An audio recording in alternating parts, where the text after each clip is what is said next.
আজকে আলোচনা করব ইয়ার্ন প্যাকেজ ভেঙে যাওয়ার কারণ কি। তো ইয়ার্ন প্যাকেজ ভেঙে যাওয়ার কারণ হচ্ছে, যদি আপনার এই যে দেখতে পাচ্ছেন পেপারকোনগুলো আপনার ভেঙে গেছে। এই পেপারকোনগুলো ভেঙে যাওয়ার কারণ হচ্ছে যে আপনার যদি পেপারকোনের জিএসএম কম থাকে, অর্থাৎ স্ট্যান্ড যদি কম থাকে, হ্যাঁ, আর হচ্ছে যে আপনার এই অটোকোনে অর্থাৎ ওয়াইন্ডিং মেশিনে যারা কোন ড্রপার আছে তারা যদি হ্যান্ডেলিং ঠিকভাবে না করে, হ্যাঁ, যখন ড্রপ নামায় তখন ড্রপগুলো ঠিকভাবে না রাখে, হ্যাঁ, কিংবা উপর থেকে প্যাকেজগুলো রাখছে, এই কারণে আপনার এটা হতে পারে।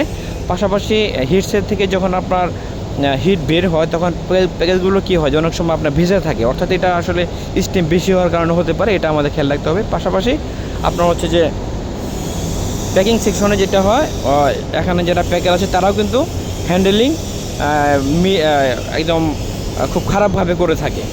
আবার হচ্ছে যে ডেলি লেবার যারা আছে, হ্যাঁ, তারাও কিন্তু হ্যান্ডেলিং খারাপভাবে করে থাকে। এগুলো আমাদের খেয়াল রাখতে হবে। আশা করি বুঝতে পেরেছেন।